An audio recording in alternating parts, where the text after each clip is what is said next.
Tanzania na ambazo tunafanya katika wakati huu mgumu kwa nchi yetu na kwa chama chetu. Leo ni miaka 24 tangu baba wa taifa Mwalimu Julius Kambarage Nyerere alipotutoka.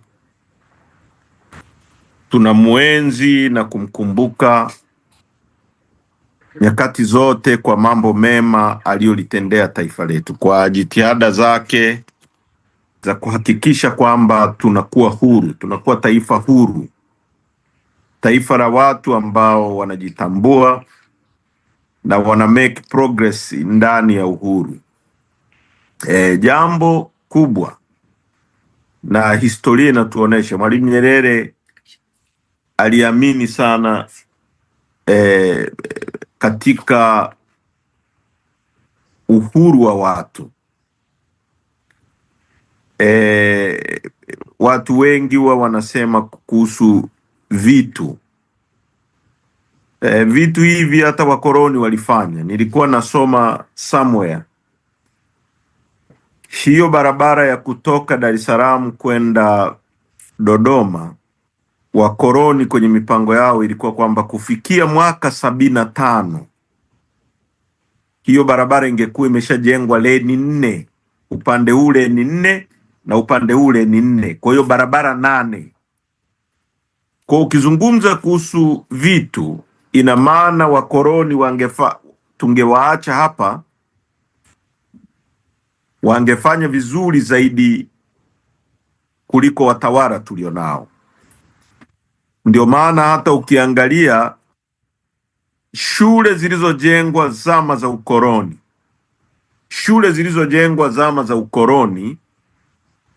kama mashule ya zamani ya Kibaha, Msomateki na mashule mengine yote, ni mashule ambayo ni mazuri kuliko shule zinazojengwa sasa hivi,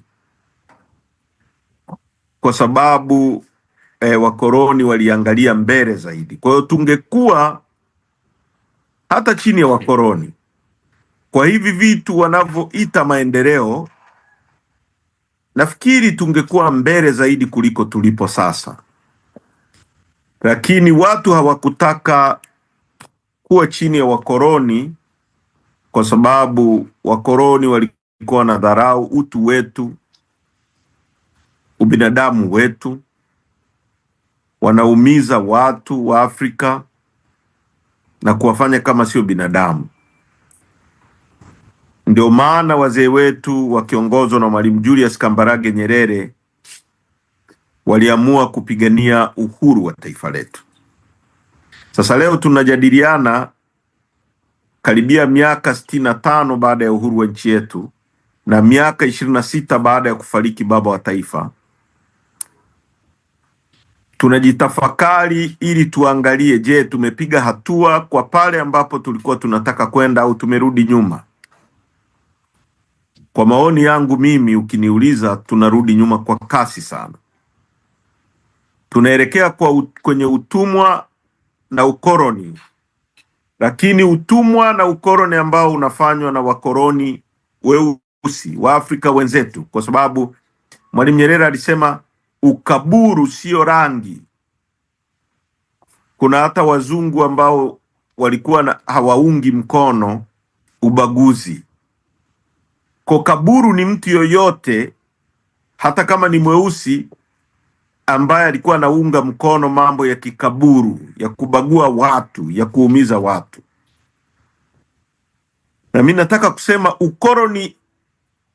wakoloni hawakuwa rangi, sio rangi ya mtu ilikuwa inamdefine mkoloni, bali ni matendo yake. Sasa leo tuko hapa kama chama tunajadili utu wetu,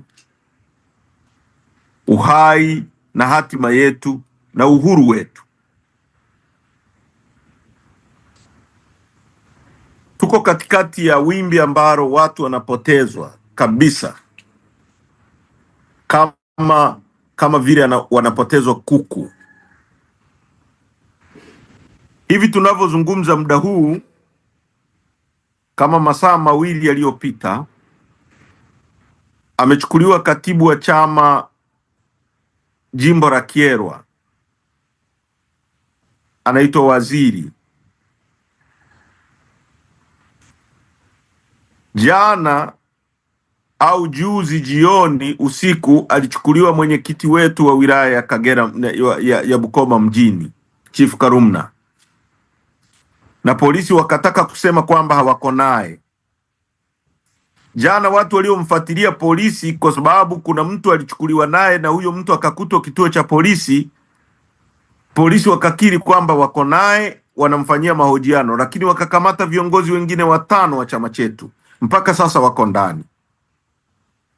Asubuhi hii nimezungumza na RCO, namuuliza sababu za kuwashikilia viongozi wetu. Hana. Anasema kuna task force ya kitaifa ndiyo inayohusika kuwahoji. Task force.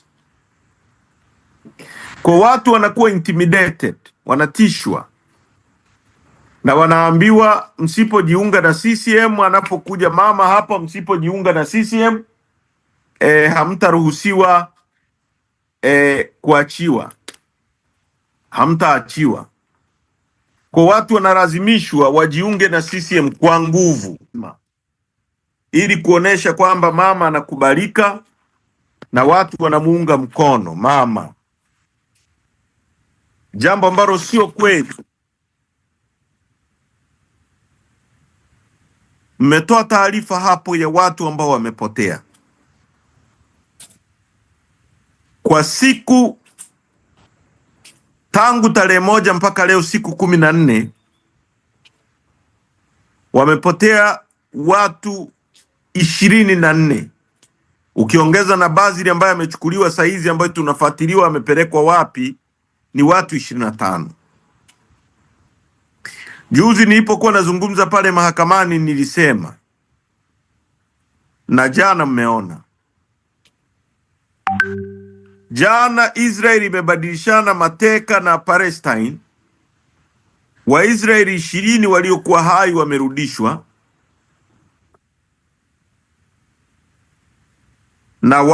na Wapalestina 2000 kama exchange. Hiyo inakuonesha thamani ya mtu mmoja kwenye nchi nyingine ambazo zinathamini uhai wa binadamu. Watu 20, leo tunazungumza watu 24 Chadema wametekwa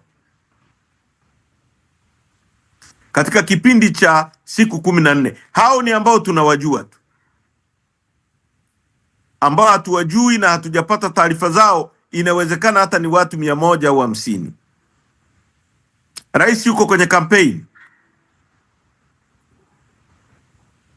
Israeli imepigana vita miaka 2 kurescue watu 20 walioko hai, watu 20, na nchi nzima ilikuwa pale kushangilia. Imekuwa broadcasted dunia nzima, watu 20 peke yake kurudi. Sisi watu 24 katika kipindi cha wiki kadhaa, inaonekana kana kwamba sio kitu chochote, si lolote, si chochote. Watu 20. Binadamu mmoja ambaye anaweza kuzaa mtoto, huyo mtoto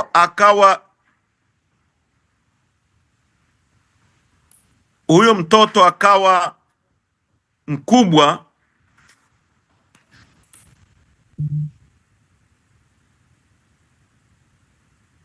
nasikika jamani? Naona kama nimepotea, sijui. Unasikika boss. Asante. Binadamu mmoja anaweza kuzaliwa na mtu mmoja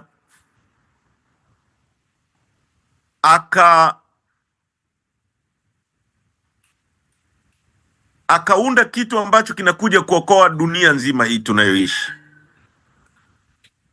Sasa leo binadamu wanapotea kama kuku. Sasa leo tunapoadhimisha siku ya Mwalimu Nyerere, kumbukumbu ya Mwalimu Nyerere ambaye miaka 26 aliondoka duniani. Kuna mambo mengi tunapaswa kuangalia.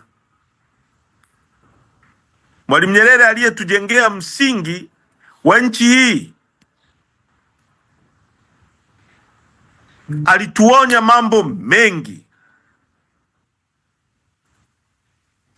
Alituonya kuhusu kutawaliwa na madikteta. Mwalimu alisema katika moja ya hotuba zake, tukianza kunyamazia uovu, tukawa waoga, tutatawaliwa na madikteta. Hiyo ni mojawapo ya hotuba ya muhimu sana ambayo Watanzania wanapaswa kujikumbusha. Tukiwa waoga, tukinyamazia uovu, kwa sababu leo watu wanaochukuliwa ni watu wanaosema kuhusu hatima ya nchi yetu, watu wanaohoji kuhusu matumizi ya rasilimali za nchi yetu, watu wanaohoji kuhusu mienendo ya viongozi wetu, watu wanaohoji kuhusu mwelekeo na hatima ya nchi yetu, ndio wanaotekwa, ndio wanaopotea, na serikali iko mamu, iko kimya, ndio wanaofunguliwa kesi. Leo tunapozungumza leo, mwenyekiti wetu wa taifa yuko ndani. Huu ni mwezi wa 6 unaelekea wa 7, bila sababu yoyote ya kimsingi.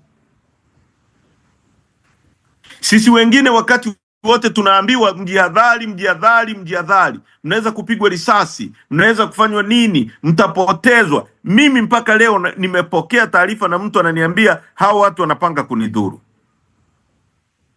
Viongozi wetu wanaishi kama digidigi kwenye nchi hii. Sasa ndugu zangu wa Tanzania na viongozi wenzetu na wananchi kokote mnakotusikiliza,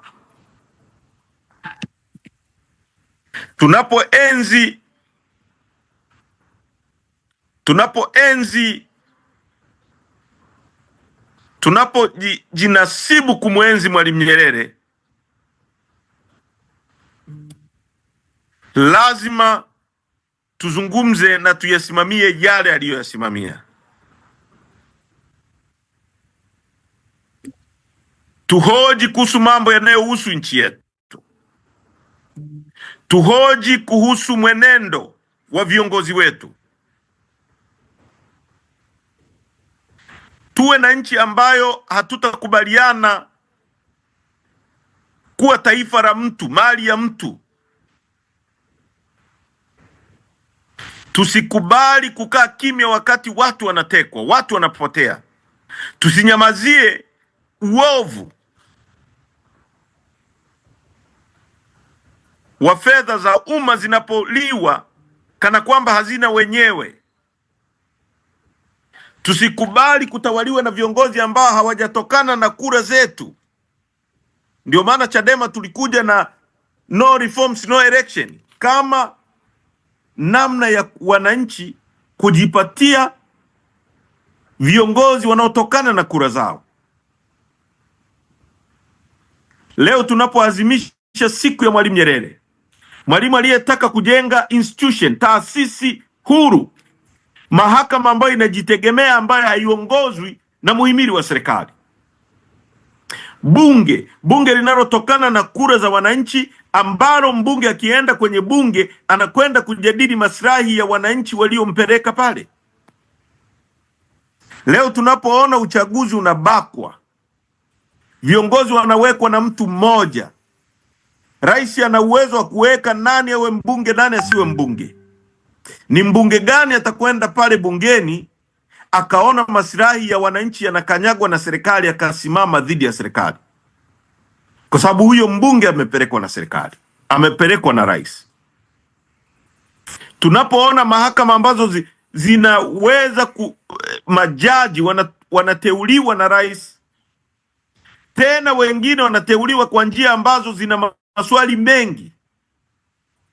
Hao majaji wenye maswali na makandokando ya kutosha wanawezaje kusimamia ukweli na haki katika mazingira ambayo wananchi watakuwa wanaonewa. Ndio maana leo tunakuja hapa tunapoadhimisha siku ya Mwalimu Nyerere. Tunapaswa sisi wote kama Watanzania kuitumia siku hii kuunganisha nguvu zaidi kuelekea kubadilisha maslahi ya nchi hii na kuirudisha nchi mikononi mwetu. Sisi kama chama tunapitia matatizo makubwa sana. Kwa nini? Sio kwa sababu sisi ni watu wabaya. Ni kwa sababu sisi tumeamua kusimama na upande wa ukweli. Upande unaotaka haki itendeke. Upande unaotaka tume huru ya uchaguzi. Upande unaotaka rasilimali za nchi yetu zisitumiwe katika mazingira ambayo hayaeleweki. Zisitumike kama mali za mtu binafsi. Upande unaopinga rushwa.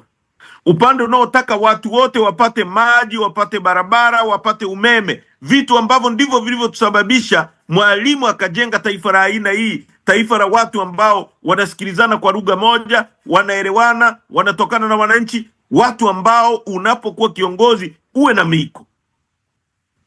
Leo hakuna miko ya uongozi. Watu wanaopata uongozi ni watu ambao taswira zao kwenye jamii ni watu wenye tuhuma mbaya. Tuhuma za utekaji, tuhuma za wizi, tuhuma za ufisadi, tuhuma za uharibifu wa mali za umma. Kwa ndugu zangu wa Tanzania, siku ya leo ni siku muhimu katika taifa letu. Ni siku ambayo tunakumbuka na tujirudi na tujikumbushe kwamba taifa letu limetoka kwenye msingi na mwelekeo ambao ulijengwa na baba wa taifa kuelekea. Kwa ni wajibu wetu sasa sisi kama vijana tulirudishe taifa hili katika misingi ambayo Mwalimu alitaka lielekee. Leo tunakutana na vijana wengi wanazungumza kuhusu ukosefu wa ajira. Mathalan, ukosefu wa ajira. Na viongozi wengi wa serikali wamekosa majibu kuhusu ukosefu wa ajira wa vijana wa nchi hii. Jibu rahisi tu, wanakuambia kwamba hata Marekani kuna shida ya ajira. Ukiwaambia wanakuambia hilo tatizo hata sehemu fulani lipo. Kwa kama kuna shida ya ajira Marekani, na sisi tukae kwenye shida ya ajira hata kama hatupaswi kuwa kwenye shida ya ajira. Hayo ni majibu ya watu ambao hawana uwezo wala uelewa wa nini wafanye kwenye mamlaka ya nchi hii. Leo ukiangalia 40% ya bajeti ya nchi hii, 40% inaishia kwenye ufisadi na rushwa. Ukiangalia ajira ambazo tunaweza kurekebisha, mathalan tunapoweza kufufua kilimo chetu, au tunapoweza kusimamia zao moja tu la pamba ambalo tunafufua jineri alizozitengeneza Mwalimu, tukatengeneza nyuzi kwenye jineri zetu, zikapeleka hizo nyuzi kwenye viwanda vya vitambaa, tukatengeneza nguo. Tuna uwezo wa kuwa na soko. Nchi kama Bangladesh, watu karibia milioni 40 na kitu wameajiriwa kwenye textile industry, kwenye ushonaji wa nguo na viwanda vya nguo, na majority yao wakiwa wanawake. Sasa unapozungumzia watu milioni 40 wanaokula kwenye chain inayotokana na textile industry, unazungumzia karibia 80% ya Watanzania. Leo tangu uhuru mpaka leo, serikali ya CCM imeajiri watu chini ya 520,000 tu. Yani ni chini ya 1% ya population ya watu tulionao, ya idadi ya watu tulionao. Uhuru mpaka leo watu walioajiriwa ni chini ya 1%.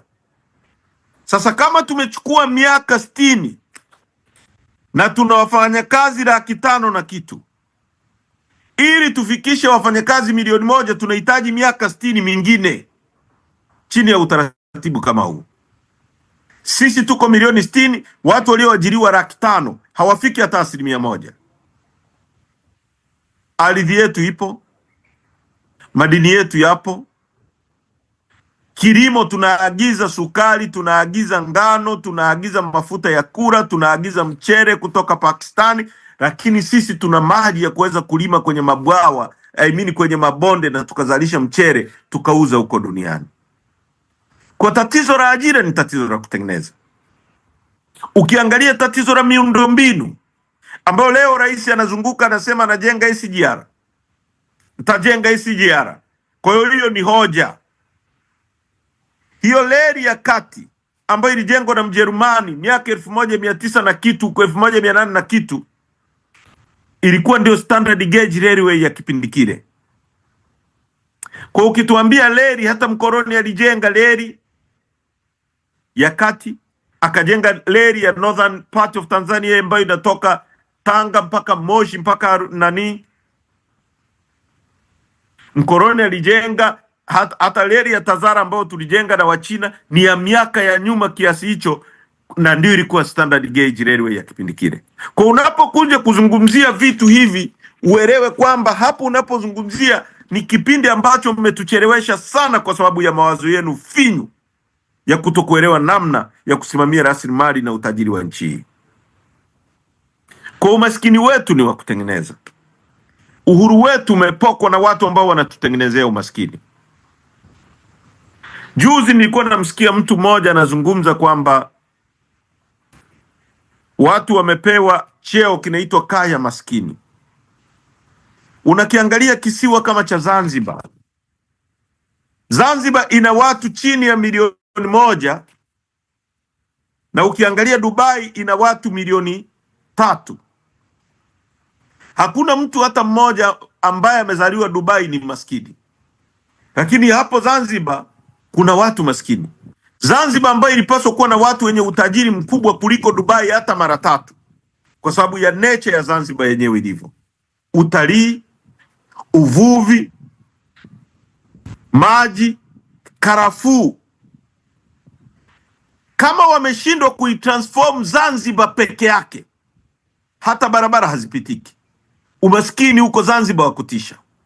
Fikiria nchi kubwa kama ya kwetu hii yote combine wataifanyaje? Nchi kama Zanzibar ilipaswa kwa kweli isiwe na maskini hata mmoja. Hata ukiiga modo ya watu wa Dubai walichofanya, Zanzibar ilipaswa kuwa hub ya biashara, kwa sababu ni sehemu ya biashara kubwa sana tangu zama na zama kabla hata Dubai haijaanza kuwa hub ya biashara. Lakini iko pale. Angalia bandari yetu kutoka Mtwara mpaka Tanga. Angalia shughuli zinazofanyika kwenye hiyo bandari. Angalia na maisha ya watu wanaoishi ukanda wa pwani. Angalia kilimo chetu, tija yake. Kwa ndugu zangu, leo tunapoadhimisha siku ya Mwalimu Nyerere, siku ya kumbukumbu ya baba wa taifa, tunaadhimisha katika wakati ambao tuna majonzi makubwa na masikitiko makubwa. Lakini hakuna kukata tamaa, kwa sababu tuko kwenye mwelekeo sahihi, na muda si mrefu tutaliclaim nchi yetu. Tutashinda na tutaitoa nchi yetu kwenye mikono ya wakoloni, ambao Mwalimu alifukuza wakoloni wazungu, wakaingia wakoloni weusi ambao wengi walikuwa nao, lakini hakujua kama ni watu wabaya namna hii. Nimalizie kwa kusema, wazungu wana msemo wao unasema, when the going get tough, the tough get going. Kona sisi tuelewe, our going is tough, na watu tutakao fuzu na kushinda ni wale watu ambao tutakuwa tough. Hatutaogopa mtu, hatutakata tamaa, hatutarudi nyuma, aruta continue. Wanachadema wote nchi nzima, tumieni nafasi hii kulindana, chukueni tahadhari kubwa, msikubali kupigiwa simu na watu msiowajua na mkasogea. Mtembee kwa makundi, na tunawasihi wa Tanzania wote mtusaidie kulinda viongozi wetu. Mwasaidie viongozi wetu wasichukuliwe kama kuku, kwa sababu hawa watu wema ambao wamejitolea kuwa viongozi wa chama chetu, wanaotoa sauti kwa ajili ya sisi wa Tanzania, tusikubali wakapotezwa. Watu wema watakapoendelea kupotezwa wakakata tamaa, hali ya nchi yetu itakuwa mbaya sana.